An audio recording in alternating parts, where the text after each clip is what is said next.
Welcome back to my YouTube channel. बीवी हो तो ऐसी। एक बादशाह अपने महल की छत पर टहल रहा था।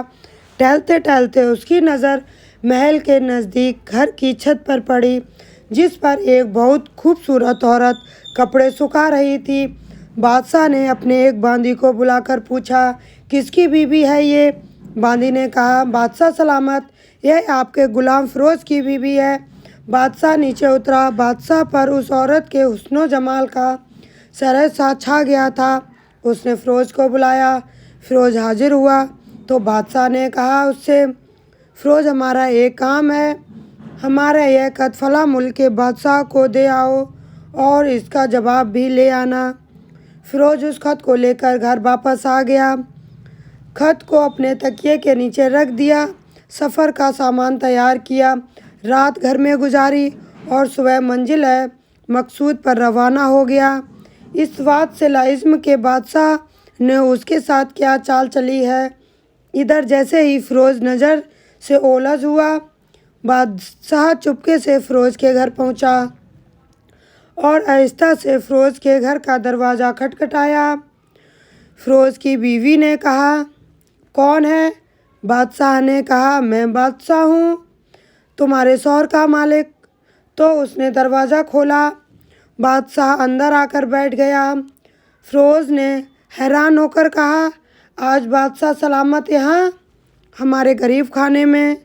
बादशाह ने कहा, मैं यहाँ मेहमान बनकर आया हूँ।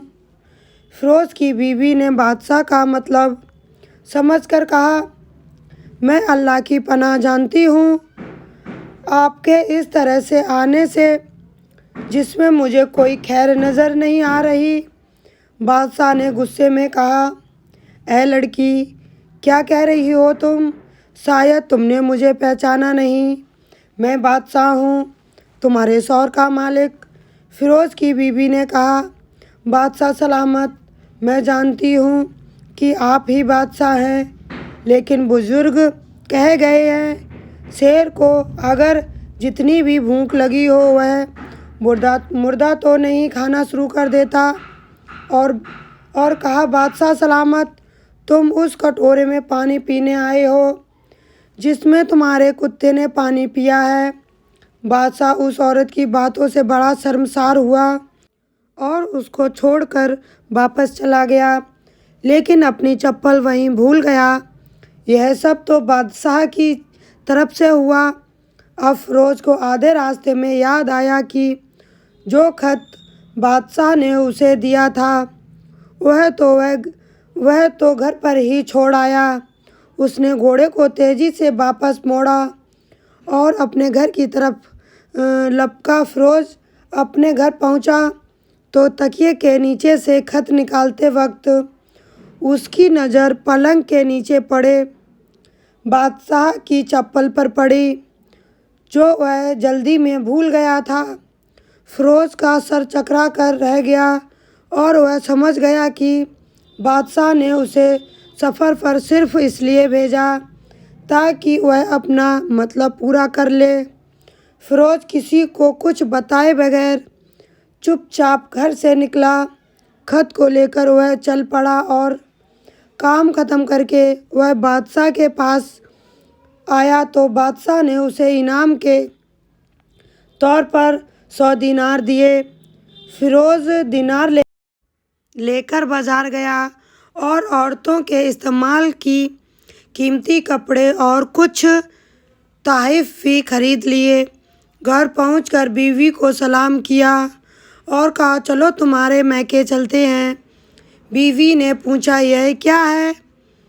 कहा, बादशाह ने इनाम दिया है और मैं चाहता हूँ कि तुम यह पहनकर अपने घर वालों को भी दिखाओ।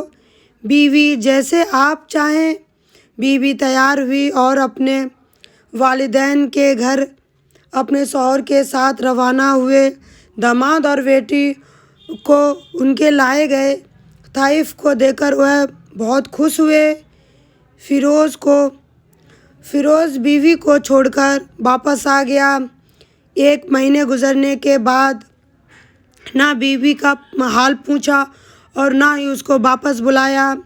फिर कुछ दिन बाद اس کے سالے اس سے ملنے آئے اور ان سے کہا، آپ ہمیں اپنی بہن سے غصے اور ناراضگی کی وجہ بتائیں، یا پھر ہم آپ کو قاضی کے سامنے پیش کریں گے۔ تو اس نے کہا، اگر تم چاہو تو کر لو، لیکن میرے ذمے اس کا ایسا کوئی حق باقی نہیں جو میں نے ادا نہ کیا ہو۔ وہ لوگ اپنا کیس قاضی کے پاس لے گئے تو قاضی نے فیروز کو بلایا۔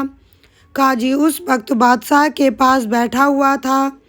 قاضی کے بھائیوں نے کہا، اللہ سلامت اور قاضی صاحب کو صحیح سلامت رکھے۔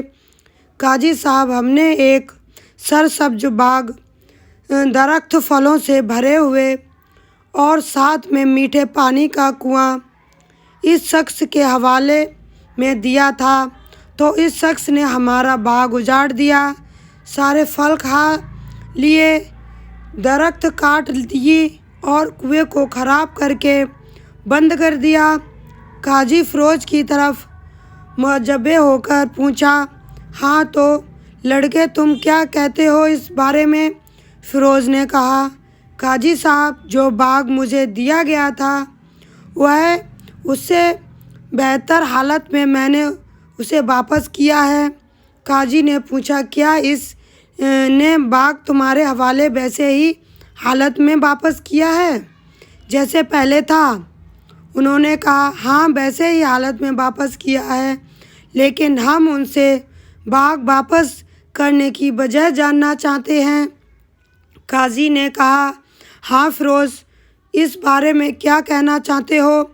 فیروز نے کہا، قاضی صاحب، میں باغ کسی بغض یا نفرت کی وجہ سے نہیں چھوڑا، بلکہ اس لیے چھوڑا کہ ایک دن جب میں باغ میں آیا تو اس میں نے شیر کے پنجوں کے نشان دیکھے، تو مجھے خوف ہوا کہ شیر مجھے کھا جائے گا، اس لیے شیر کے اکرام کی وجہ سے میں نے باغ میں جانا بند کر دیا۔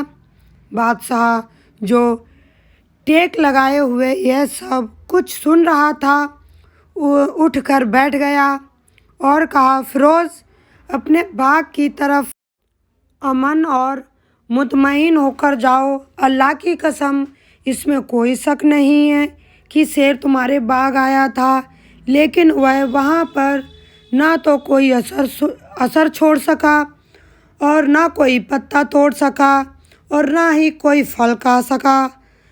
وہ وہاں پر تھوڑی دیر رہا اور مایوس ہو کر گھر لوٹ آیا۔ خدا کی قسم، میں نے کبھی تمہارے جیسے باغ کے گرد لگے مضبوط دیواریں نہیں دیکھیں۔ فیروز اپنے گھر لوٹ آیا اور اپنی بیوی کو بھی واپس لے لیا۔ نہ تو قاضی کو پتہ چلا اور نہ ہی کسی اور کو کہ ماجرا کیا ہے۔ یہ خوب بہتر ہے اپنے اہلیوں کو راز کو چھپانا کہ لوگوں کو پتہ بھی نہ چلے آپ کے گھروں کی، کہ کسی پر بھید ظاہر نہ ہو۔ تو کیسی لگی ویڈیو گائز؟ ایسی ویڈیو دیکھنے کے لیے ہمارے چینل کو سبسکرائب کریں، بیل آئیکن کو پریس کریں۔ Thank you.